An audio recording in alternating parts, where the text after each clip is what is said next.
Welcome to this week's Money Metals podcast, helping gold and silver investors during these treacherous times. Now, here's this week's market wrap with commentary and analysis from the company voted 2015's Precious Metals Dealer of the Year in the U.S., Money Metals Exchange. This is Mike Gleason with Money Metals Exchange, and it is my privilege now to be joined by Gerald Celente, publisher of the renowned Trends Journal. Mr. Celente is a frequent and highly sought-after guest on news programs throughout the world and has been predicting the biggest and most important trends before they happen for more than 30 years now, and it's a real honor to have him on today. Mr. Celente, welcome back, and thank you for joining us again. Oh, thanks for having me on, Mike. Well, it's been nearly a year since we had you on last time, which has been far too long, by the way, so that means we've got a lot to cover with you. Now, to start off, by all accounts, if you look at the economic data, the lagging workforce participation rate, the sluggish wage increases, and so on, this is a bit of a phony recovery. Now it appears we may be at a tipping point with some key economies starting to roll over. So the QE programs have mainly just filled the pockets of the Wall Street and banking elite and haven't really done a thing for the guy on Main Street. So after all the stimulus and market interventions, do you think we're in for another correction or possibly even an epic collapse? Talk about that. Well, when you talk about the quantitative easing, it depends on what country. It has a different name. Over in China, they just call it whatever they want and put no name on it. There's Abenomics over in Japan. I guess you could call it Dragenomics over in the European Union. And all they're doing is pumping in cheap dough. And look what the results are. Same thing in the United States with QE2 and zero interest rate policy. It's worked, just as you said. It's inflated the equity markets to new levels. Since the United States started doing it, and of course they ended it in October, late October of 2014, the Dow went from basically 8,000 to 18,000. Look over there in China. You have the Shanghai Index hitting 7-year highs, 15-year highs over there in Japan, as the economies stink. So it's total disconnect. All it's doing is enriching the gamblers. And as you mentioned, when you look at the hard data, whether it's real wages, which, by the way, median household income in the United States is below 1999 levels. The gap between the rich and the poor, according to the Pew Research Center, is worse than it was during the Gilded Age over 100 years ago in the United States.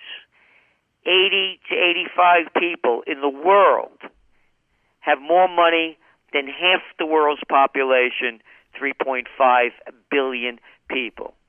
Nobody's ever seen anything like this. And then you can see how the game is being played. I got a deal for you, Mike. I haven't been on a year, I miss being on with you. Tell you what we're going to do over here. I got some bonds I want to sell. We'll call them Swiss bonds. And the Swiss, you could trust us. You buy my 10-year bond, and because, Mike, I like you so much, when you cash them in 10 years, you're going to get less.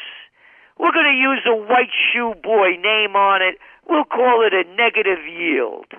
And you're looking at $5.3 trillion worth of negative yield bonds that have been dumped into the system over there in Europe in no time at all. Hey, you want to keep your money in my bank? I'm going to charge you interest rates.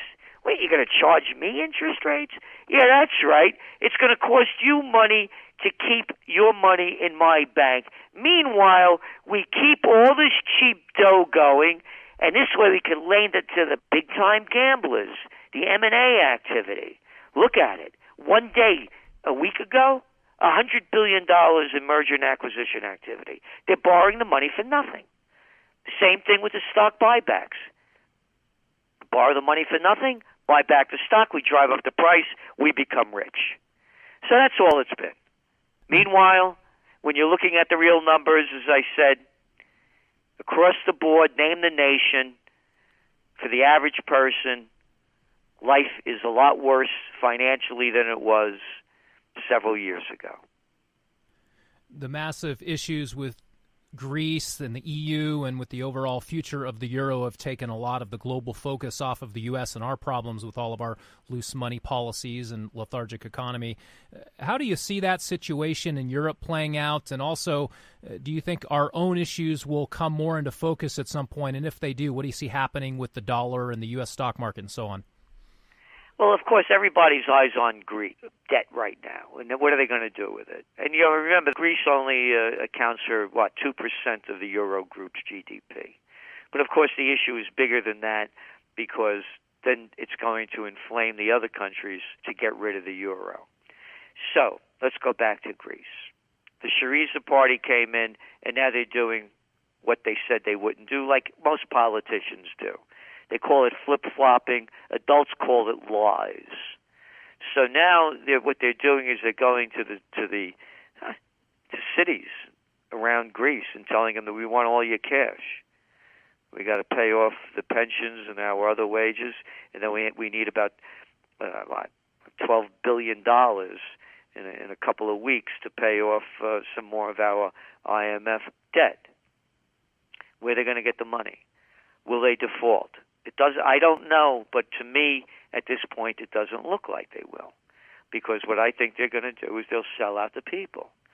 So when you're looking around Europe, you have elections coming up in the UK in middle of May. And the UKIP party and the Scottish party are taking votes away from the Conservatives and the Labour Party. You have Le Pen's party over there in France, and she's pulling away also from the major parties. You have the Northern League and the Five Star Movement in Italy. They're taking votes away from the major parties. However, having said all that, Podemos in Spain, Podemos party came out of nowhere a year ago, and now they're a threat. I don't think they're going to be enough to change the course because they're not focused, and many of them say that they don't want to jump out of the Eurozone. And that's what or the Euro group, rather. And that's what the people are looking for. So I think they're going to sell out like they may sell out in Greece. There is absolutely no blowback here in the United States, very little. You're seeing Obama pushing the Trans-Pacific Partnership, and the liberals are letting it go. And the conservatives who call themselves conservatives, and they blow out the baloney that's there for we the people, are selling out the country. That's where the trend is going. The only way it's going to stop is if the people stand up. And I don't see that happening right now. As for the financial panic in the U.S., we got it wrong. We called the panic of '08, even took the domain name out in 2007, and we're right on the money year after year. And then we said, in March of 2014, we'd see a great unraveling of the U.S. economy. And we predicted that back in the middle of 2013 because we said that the Fed would be forced to raise interest rates, that there was the zero interest rate policy is anathema to any kind of economy. And at some point they're going to raise them, and we thought it would happen in March of last year. We were wrong. They didn't raise them because what's going to happen when they raise them, you can see how the markets go into cardiac arrest. So when they say that higher interest rates are going to be bad for gold because it's going to make the dollar strong, no. The higher interest rates are going to stop the Ponzi scheme from happening because then it's going to cost money to borrow to gamble. So go back again. I mentioned October of 2014 when the Fed finally announced they were going to end their tapering officially. And the markets went into cardiac arrest. Dun, da, da, da. 3 days later, another member of the central bank gang, Abenomics over there in Japan, announced that they were doubling down on their Abenomics with more quantitative easing. Phew, markets shot up. New year begins, 2015, starts with volatility of major proportions around the globe on the equity markets until Draghi comes out and he announces the European brand of quantitative easing. More cheap money, 1.6 trillion euros from here to, if we need any more, we'll dump more in eternity. What does it do? juices the markets. So what I'm saying is, coming back to the states, the Ponzi scheme ends when the market rates go up. And by the way, having said that, if it's at 25 basis points, it's not going to make much of a difference. But we start seeing, let's look at a 30-year mortgage, for example. You're looking at still in the threes. When that hits around 5, that's when you're going to start seeing the housing market dive, and you're going to start seeing the repercussions hit the rest of the markets worldwide. But it has to go up to some extent. But as long as they keep pumping in the monetary methadone for the money junkies, you're going to continue to see what it looks like now. The average person loses, and the big guy wins. In the soon-to-be-released spring edition of the Trends Journal, you're going to be discussing the upcoming 2016 presidential election. What do you have to say to the voter who may be of the belief that a more conservative-minded president would be able to turn things around? Do you think any man or woman in the White House can really stop this massive, out-of-control government and broken monetary system that we have, that at the end of the day appears to be controlled by the Fed? Basically, are we going to see any deviation in Washington from the status quo come next November? The word conservative has been diluted as much as liberal has. They don't exist anymore. Conservatives call themselves conservatives while they take our money and they're always willing to go fight wars and support the military industrial cyber complex to levels far beyond what Dwight D. Eisenhower warned when he said the military industrial complex was going to take over the world. The people who call themselves conservatives are always willing to do big deals for the big guys. They're not conservatives. They're phonies just as much as the phony liberals who would scream and yell if Bush was president and he was sending bombs, reconnaissance, and intelligence to bomb Yemen and help the Saudis do it, to keep the war going in Iraq and Afghanistan, and to bomb Syria. So they're all a bunch of hypocrites. What we're putting on, and we're going to be announcing it, actually, you mentioned the Trends Monthly, which is coming out in just a couple of days. We're launching the Presidential Reality Show. That's all this is. It's show business for ugly people. It's a freak show. This little Marco Rubio, my father, my Cuban refugees, big deal. We're all a country of refugees. You know who these people are? They're the same people you couldn't stand in high school and college that wanted to be class president and head of the student council. The overly ambitious, the insincere, the brown-nosers, and the suck-ups. They'll do anything. Look at Hillary Clinton getting on a van to go to Iowa and call the van Scooby after Scooby-Doo. What am I, 6 years old? Who are you talking to? I'm a champion of the everyday people, she says. Everyday Americans. Hey, sweetie pie, I don't need a champion. I'm an American. I'm my own champion. Rand Paul, the little liar. If I get elected, I'm cutting back that defense budget. Well, I'm going to add $150 billion to it. If I get elected, there won't be any foreign aid. Well, except for Israel. One backtrack after another. Ted Cruz, where does he announce his presidency?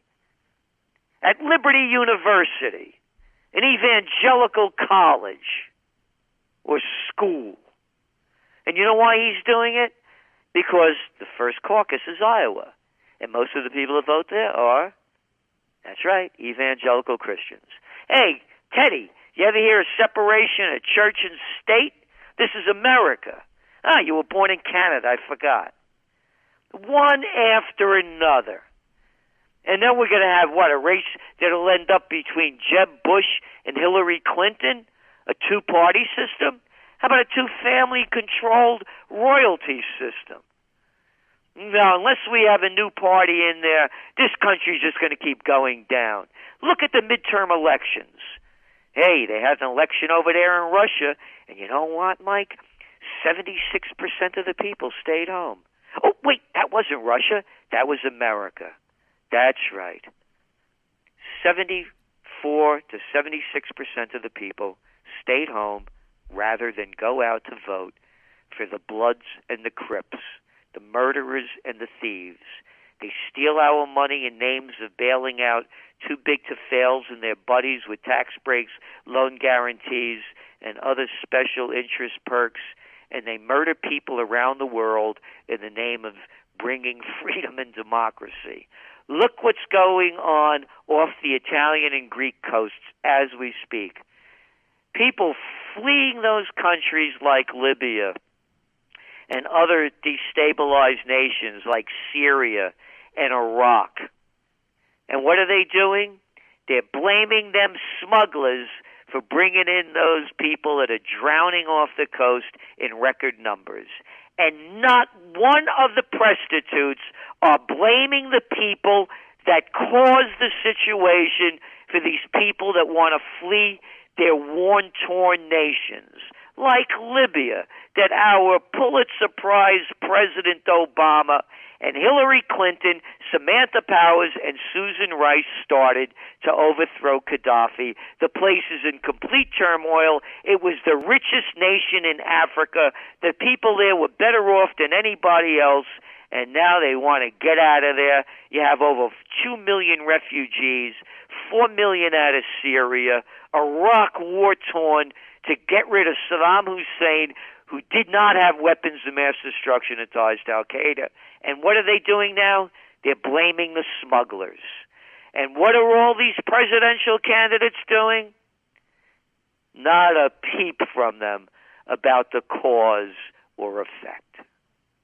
Switching gears here a moment, you've been quite outspoken about the manipulation that's been going on in all markets, but especially the precious metals. Who's doing the most manipulation, and do you think they can hold prices down forever? And then also, what do you have to say to the gold and silver investor who may be wondering if his decision to move some money out of paper and into tangible and real money will ever pay off? Well, I began buying gold in 1978. My first buy was $187.50 an ounce, and I've been buying it since. So when you average it out after all those years, even when I bought up when it was, probably about 1,700, I'm way ahead of the game. And I don't trade gold, I buy it. Gold is for my golden years. The markets are being manipulated. We know that. We know, for example, that they rig the Forex market, $5.3 trillion a day in currency trades. It's not a conspiracy theory, it's a fact. We know that they rigged the LIBOR rates, the interest rates, hundreds of trillions of dollars worth over the years rigged. And we see all of these so-called investigations into the manipulation of the gold markets and the silver markets, and they never go anywhere. It is not in the interest of the central banks that are printing digital money not worth the paper it's not printed on to have gold prices go up. Because when gold prices go up, the level of the Ponzi scheme is shown for the reality.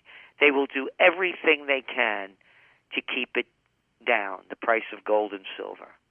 As I said, I don't give financial advice. I'm not permitted to. I'm a trend forecaster. My forecast for precious metals is that when the Ponzi scheme is finally shown for what it is and can no longer go on, for this round, you're going to see gold prices and silver prices spike, and gold going well over $2,000 an ounce. Again, it doesn't necessarily have to be a financial issue that makes it happen. I quickly mention what's going on in Yemen and how the Saudis waged that war, and to show how disgusting it's become in America and what a bunch of traitors we have running our country.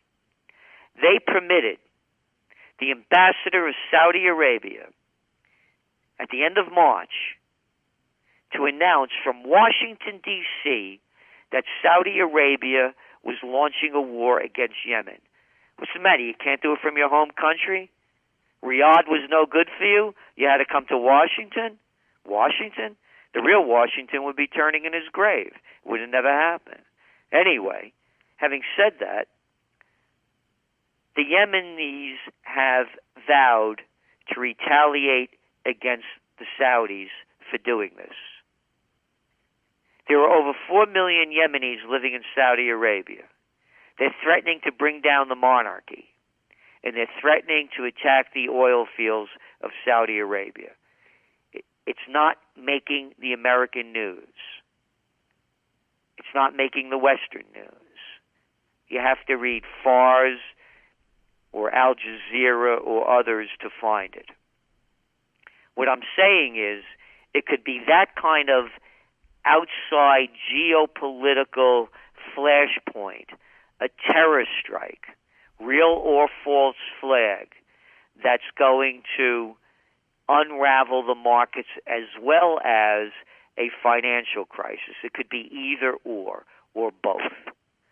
So that's why we look geopolitically. We don't look just economically, because the politics of the world, not the real world, is propping up these phony currencies and pushing down the price of gold. Well, Mr. Celente, great stuff. Really enjoy having you on. I want to thank you for taking time out of your busy schedule to visit with us. Now, before we let you go, please let folks know how they can get their hands on the tremendous information you put out there, both online and with your extremely high quality and extensive Trends Journal magazine, and any other information about things going on there at the Trends Research Institute that people should know about. Yes, Mike, our trendsresearch.com is our site, trendsresearch.com. As you mentioned, we have the Trends Journal, which is a quarterly publication. It comes both print and digital, high-quality print that you won't find anywhere else, over 50 pages. And, of course, we do a Trends Monthly digital. And we do Trends in the News each weekday night, the real news to keep you on top of the news and ahead of the trends, history before it happens. And we have conferences over here in Colonial Kingston, New York. And we're at the most historic Four Corners in the United States, the only place where there's a pre-Revolutionary War stone building on each corner. And we're having one here in June 6th.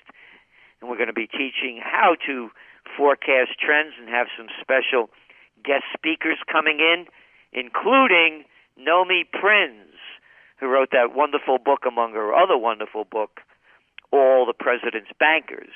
And there's still some room left, and we hold that meeting in the 1774 Academy. It's a perfectly restored building and has history like nothing else in this country.